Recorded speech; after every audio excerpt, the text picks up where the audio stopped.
So our table we created is a little bit hard to identify what goes with what. So what we're going to do is we're going to start by adding a border to the table. To do this, it's pretty easy. We jump back into our HTML code.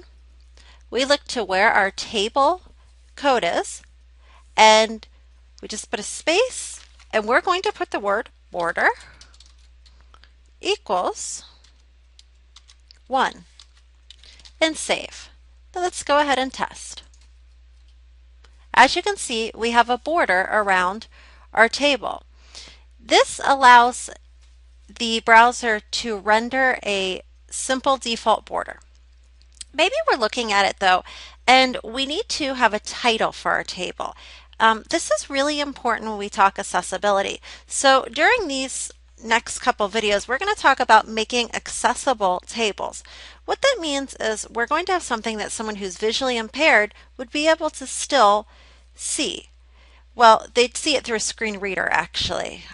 So somebody who has low vision might be using the internet and using a screen reader, which is a program on the computer that's going to read to them exactly what's in the HTML document.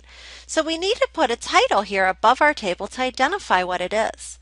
To do this, we go back to our HTML coding, and we're going to click under our table tag, and we're going to put in a caption code, which is caption and carrots, and then we're going to put in a title for that table. And I'm going to say Jessica's Daily Chores. You could obviously put your name in there if you want.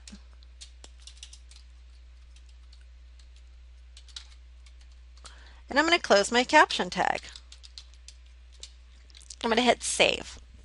Now when I go back and I render my document, you'll see that my title is above the document. So now as the screen reader reads it, it's going to read Jessica's Daily Chores, then it'll say table, and go on.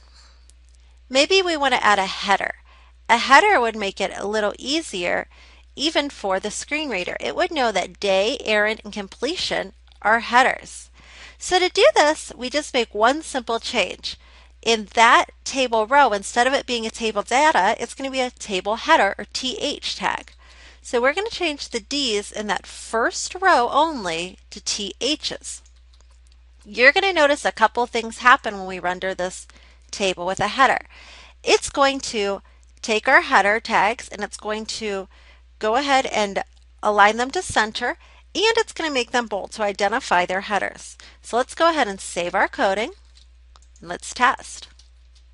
As you can see, they're bold and aligned to center. That's all there is for adding a border, captions, and a header to our tables.